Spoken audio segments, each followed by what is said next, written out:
सात भाई और चंपा की कहानी। तो प्यारे दोस्तों, ये कहानी सात भाइयों की है जिन्हें पैदा होते ही मार दिया गया और दफना दिया गया। तो ये कहानी आप लोगों को हिला कर रख देगी। तो कहानी को सुनते रहिए, डर का मज़ा लेते रहिए और हमारे चैनल को सब्सक्राइब ज़रूर कर दें। एक राजा की 7 रानियाँ थीं।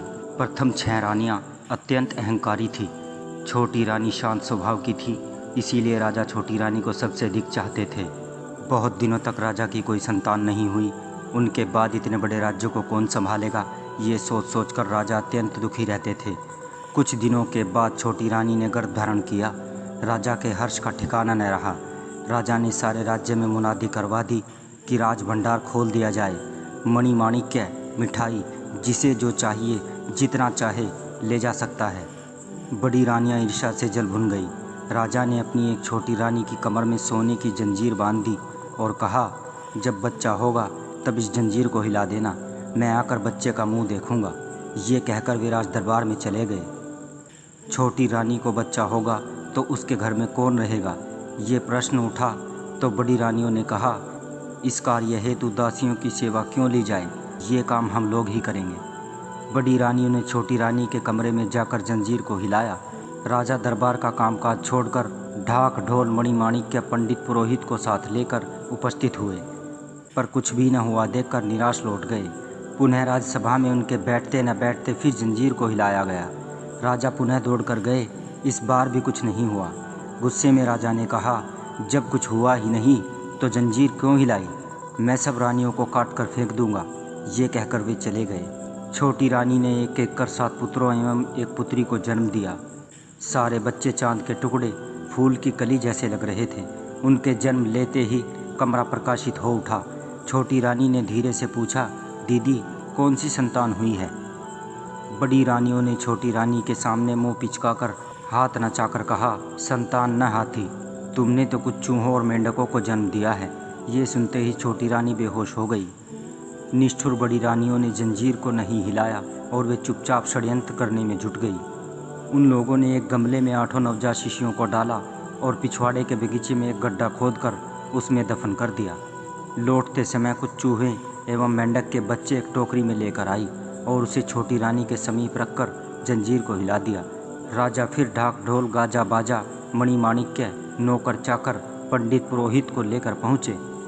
बड़ी रानियों ने गमगीन होकर अपने आंसू पोंछने का अभिनय कर चूहों और मेंढकों के बच्चों की टोकरी को राजा के सामने कर दिया। उसे देखते ही राजा क्रोध में आग बबूला हो गए। उन्होंने तुरंत आदेश दिया कि इन चूहों और मेंढकों को ज़मीन में गाड़ दो और इसके साथ ही छोटी रानी को उन्होंने राजमहल से बाहर निकालने का हुक्म दे दिया। बड़ी रानियों की तो खुशी का ठिकाना नहीं रहा। उनकी आंखों का कांटा सर्वदा के लिए दूर हो चुका था।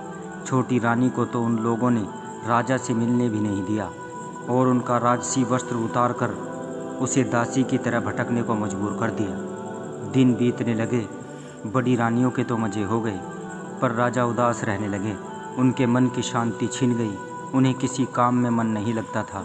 राजा के बगीचे में फूल नहीं खिलते थे। राजा ने पूजा पाठ भी करना छोड़ दिया था। एक दिन एक अद्भुत बात हुई।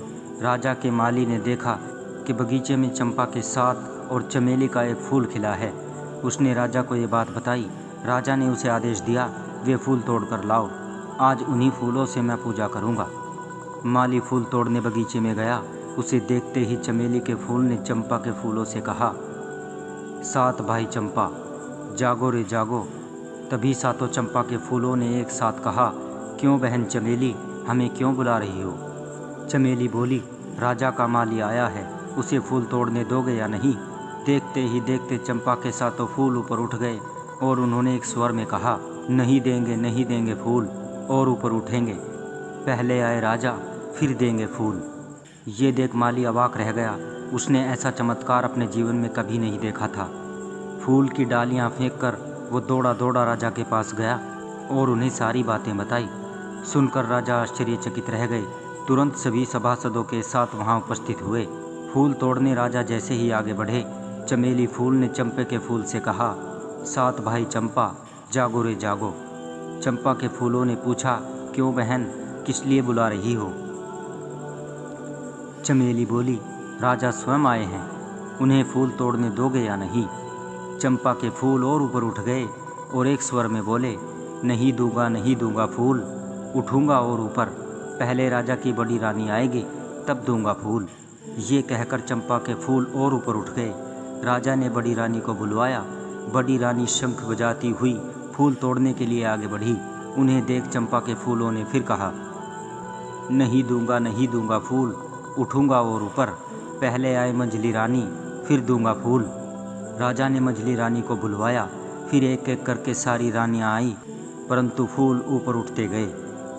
राजा हताश होकर ज़मीन पर बैठ गए। तब फूलों ने कहा, नहीं दूंगा फूल, उठूंगा और ऊपर, पहले राजा की छोटी रानी आएगी तब दूंगा फूल।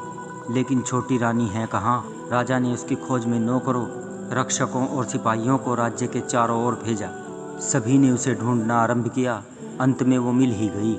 उसके कपड़े फटे हुए थे, हाथ पैर काफ़ी गंदे थे, उसकी हालत अत्यंत दयनीय थी। उसी हालत में वो फूल तोड़ने के लिए आगे बढ़ी। चमत्कार हो गया, सारे फूल एकाएक नीचे आ गए। चमेली के फूल भी उसके साथ नीचे आ गया। चंपा के सातों फूलों से एक एक खूबसूरत राजकुमार और चमेली के फूल से एक अपूर्व सुंदरी राजकुमारी प्रकट हुई। सभी माँ कहकर छोटी रानी से लिपट गए। राजा सम्माजरा समझ गए। खुशी से उनकी आंखों से आंसू निकल पड़े। उन्होंने तुरंत सभी बड़ी रानियों को कांटे के ऊपर लिटाकर जमीन में गाड़ देने का आदेश दिया एवं छोटी रानी सातों राजकुमार और राजकुमारी के साथ राजभवन में आए। राजभवन में आनंद एवं उल्लास छा गया। तो प्यारे दोस्तों, कहानी कैसी लगी कमेंट बॉक्स में ज़रूर बताएं और हमारे चैनल को सब्सक्राइब ज़रूर कर दें। बहुत बहुत शुक्रिया।